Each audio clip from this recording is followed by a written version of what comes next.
Bom dia, minha gente. São 6h26. Meu nome é Hoover e você está no fantástico mundo de Hoover. É o seguinte, eu decidi gravar uma série de videozinhos curtos, né, relativamente falando, contando a respeito sobre o borderline, a respeito do borderline, né, em homens, né, porque assim, eu vou contar sobre o meu ponto de vista. Eu tenho 35 anos atualmente. Estamos em 2024, 23. Eu tenho transtorno de personalidade borderline, né? E diagnosticado há uns 4 anos, mais ou menos, se é que eu me lembro. E eu decidi contar um pouco como é que funciona, como é que é o meu dia a dia com relação ao transtorno, como eu me sinto, né, como eu levo minha vida. E espero que algumas pessoas se identifiquem. É, eu me considero uma pessoa ativa, né? Porque eu vejo algumas pessoas com transtorno que não só o borderline, mas e principalmente a depressão, né? Minha namorada, ela tem depressão recorrente e também é borderline, né? O que é uma somatória explosiva, né? Então, ela tem muitos problemas no sentido de se manter no emprego, em não conseguir sair da cama e tal, mas isso em decorrência da depressão, né? Majoritariamente. O que é compreensível, né? A gente sabe que depressão não é uma coisa fácil, não é brincadeirinha.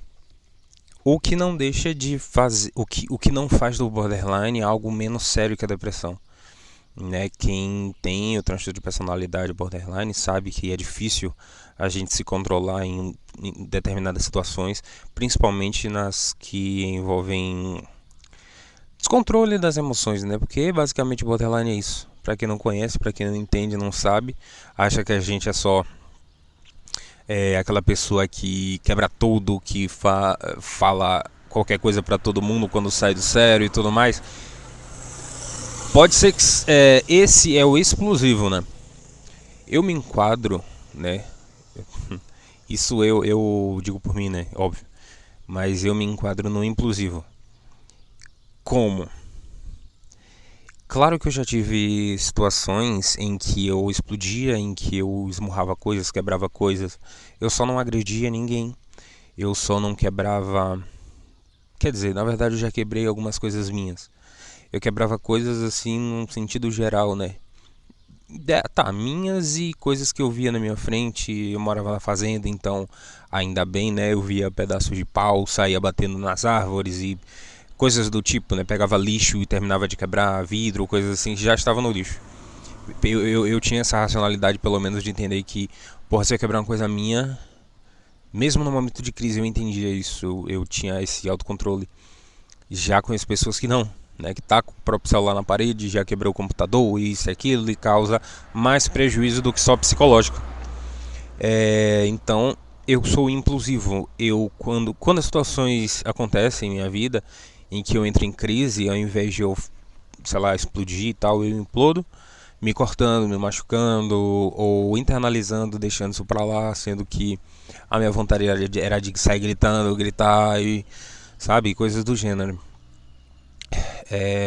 Eu já me automutilei. Atualmente eu digo que não. Bom, não posso dizer que não faço, mas já há um tempo que eu tive uma última crise, me cortei. Isso foi há um mês e alguma coisa. Eu sou uma pessoa que não estou fazendo terapia no momento. Na verdade, eu nunca fiz, né? Terapia, né? A TCC, que é indicada, e também tem outras, né? Mas para o meu caso, viram que a TCC, de início, seria mais indicado do que apenas consulta com psicólogo, né? Que era o que tinha no SUS e a gente sabe como é o SUS. E eu morava no interior, hoje eu moro em Florianópolis, Santa Catarina, trabalho no aeroporto, né? Depois eu vou emendar esse assunto. E lá no interior, na Bahia, o SUS é muito precário, né? Para você, só para você ter ideia, na Bahia a gente não tinha acesso à restauração dentária, né? Só extração. Não fazia canal, não fazia limpeza, não fazia nada, apenas extração. Aqui em Florianópolis eu consegui fazer todas as restaurações que eu precisava. Eu tinha muitas cáries, eu me joguei demais, eu me abandonei, sabe? Eu estava num quadro depressivo. Não tenho depressão, não sou diagnosticado com depressão, mas a gente sabe que o borderline ele permeia vários transtornos, né? Um deles é a depressão, né? A gente tem episódios depressivos também, não tão fortes quanto a pessoa que tem a própria depressão, óbvio, mas temos nossos momentos. E a grande merda, pelo menos pra mim, do borderline é o fato de você não saber como vai começar e como vai terminar seu dia. Porque você pode começar super pra cima e, nossa, eu sou o rei do mundo, ai, hoje eu vou fazer coisas e mais coisas, sabe? E daqui 10 minutos, 5 minutos, a gente acha que é um lixo, a gente viu alguém, se comparou, alguma situação foi gerada em que causou um certo tipo de um certo tipo de comparação, assim, né? E aí a gente se desvaloriza, se volta pra baixo, se auto-sabota muito, muito. Isso eu digo, todo mundo. Aí quem tá assistindo o vídeo, que é leigo, fala: ah, nossa, eu tenho disso, nossa, eu sou assim também. É a mesma coisa do TDAH, né? Ansiedade. Todo mundo hoje acha que tem ansiedade e TDAH, né? E é muito complicado a gente achar que tem alguma coisa, sendo que a gente nem pisou no consultório, né? E principalmente psiquiátrico. E daí, não, eu tenho tal coisa, isso e aquilo. Cara, mas é muito difícil para quem tem. É muito difícil entender como é a dinâmica de quem tem algum tipo de transtorno, né? Porque todo mundo vai ter um certo tipo de. Vai permear também um transtorno, né? Chega momentos na vida de uma pessoa que ela tem uma. Ela é uma workaholic, trabalha pra caramba, ela vai ter aquilo que. Eu esqueci o termo agora.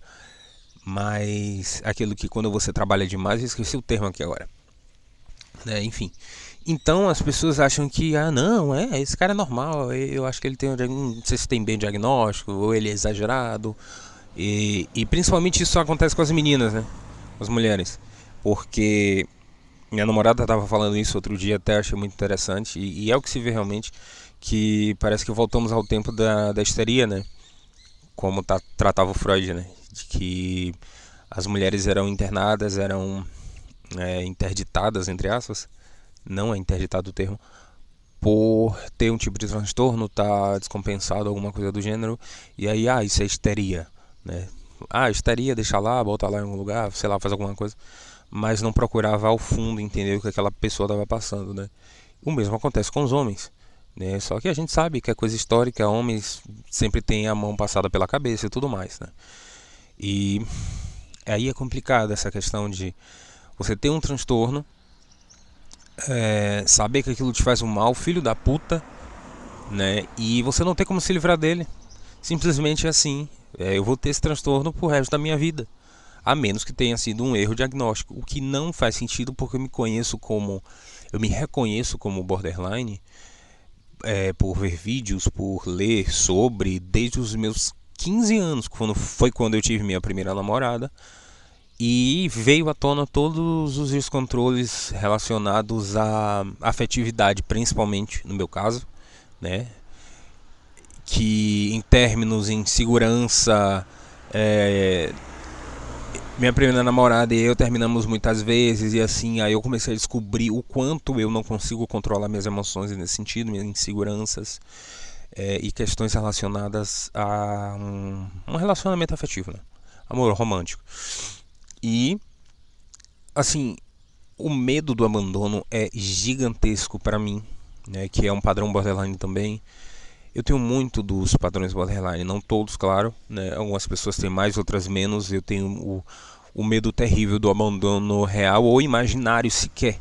Se eu entender de que uma situação está levando a que eu seja abandonado, romanticamente falando, eu já sofro tudo antes, eu me consumo. E o pior de tudo nesse sentido, nesse caso, é que, sabe aquela coisa, eu costumo chamar de o medo de ter medo, como dizia Renato Russo, né? Que é quando você tem medo de que algo vai acontecer e você tem medo de ter aquele medo, porque você sabe que você vai ter comportamentos que muito provavelmente vai fazer com que aquilo aconteça. Por exemplo, vou ilustrar, o medo que eu tenho, por exemplo, né, e é um medo real, de que minha namorada me abandone, termine comigo. Eu vou ter comportamentos que talvez possam levar ela a terminar. Você vê como uma coisa é cíclica, é complexa, é doido isso. Então eu tento, né, e eu digo tento porque eu nunca consigo, a gente nunca consegue 100% nem nada na vida, né? Me controla muito nesse sentido porque é exatamente isso. A falta de controle, de entendimento da gente mesmo, de como funcionam as nossas emoções, faz com que a gente tome atitudes e tenha comportamentos, né, arredondando, que geram situações na qual a gente tem medo acontecer, né? Então o borderline é muito complicado, é muito assunto para um vídeo só. Tô eu aqui no meu ponto de ônibus, né? O ônibus hoje é domingo, trabalho 12 por 36. Inclusive sou segregador, né? Eu não mencionei aqui, mas pouco importa. Segregador é um nome bonitinho, um nome gourmet para lixeiro. Eu recolho lixo simplesmente do aeroporto. Então, enfim, é um trabalho digno, é honesto. Foda-se, eu só quero ter renda. E é o que eu consegui até agora, mas meus planos são outros, né? Voltando, né? Celular de pobre é foda. Acabou a memória, tive que limpar alguns vídeos para poder dar espaço para gravar mais. Foi o tempo em que o ônibus passou, já estou em outro ponto, esperando a integração para poder ir para o trabalho. Hoje é foda, vai demorar 41 minutos, vou chegar atrasado, ai que saco, né? Enfim. E assim, voltando ao assunto, né? Eu pretendo ascender, né? Eu tô retomando minha veia artística, né?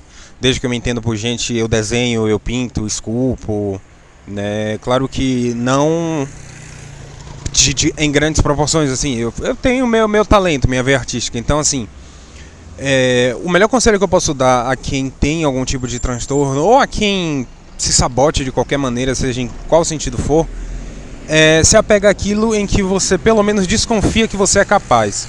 Não que você seja bom, porque é difícil a gente ser bom, talvez a gente reconhecer que a gente é bom, né? Nem ser difícil, mas é difícil reconhecer que a gente é bom em alguma coisa. Então quando a gente entende ou suspeita que a gente é bom em certa coisa, investe nela, sabe por quê? As chances de darem certo é de 50-50, né? Você pode dar muito certo como pode dar muito errado. Mas se der certo aí ótimo, né? Mas se der errado você já sabe que, pô, paciência, né? Toca outra, tentar outra, vai tentando, a vida é assim. Existem inúmeras possibilidades, a vida é tão...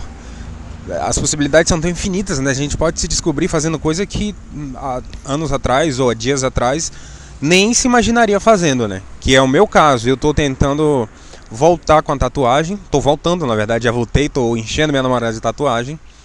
E pra não falar muito da minha vida, né? Só se alguém quiser saber. Mas assim, o melhor conselho que eu posso dar é isso: investe em você, naquilo que você desconfia que você é bom ou que você consegue fazer, e tenha facilidade a fazer, predisposição. Não digo nem talento nem dom, né? Isso são coisas que se desenvolvem. E eu levei muito tempo para descobrir isso, né? Essa coisa de dizer, não, fulano não tem dom, paranã e tal, acaba que não é que invalide, mas acaba desencorajando pessoas que conseguem galgar um talento. Por que galgar um talento? Porque é muito mais esforço do que apenas talento. Dom, né, no caso. Você nasce com uma predisposição a certa coisa, isso vai lá, tudo bem, até concordo. Aí você precisa investir nisso, você precisa trabalhar nisso. Então, 99% é suor, né? E 1% é dom. Então, busca de fazer o que você acha que você consegue fazer, o que te dá tesão, o que te dá satisfação em olhar e falar, nossa, eu gosto do que eu tô fazendo, eu gosto disso. Isso eu faço bem até, isso eu faço melhor do que, sei lá, do que meus amigos, do que... Não sei, veja alguma coisa que você tem e se agarra nisso, sabe? Alguma coisa que você faça de bom, ou que você suspeita que seja bom. Então assim, eu vou ficando por aqui. Espero que esse conteúdo tenha tocado você, tenha de alguma forma agregado a você. Não vou me diga like, compartilhamento, porra nenhuma. Se você quiser curtir, você curte. Se isso te agregou, se isso te, sabe, confortou. Meu interesse aqui, na verdade, é compartilhar a minha experiência de vida com o transtorno. Então vai ser uma série com alguns videozinhos. Quando eu tiver, sei lá, precisando desabafar, falar, contar, isso vai ser legal para alguém saber, para alguém que de repente está passando por uma situação, saber que tem alguém que passa também parecido, né? Não que igual, mas parecido, porque a gente tem um padrão de comportamento, né? O borderline, não só o borderline, mas outros transtornos também, todos têm um padrão, né? Não igual, justamente por isso é um padrão. Então é isso. Se quiser curtir, curte. Se não quiser, não curte. Foda-se. E espero que seja bom pra você. E a gente se vê.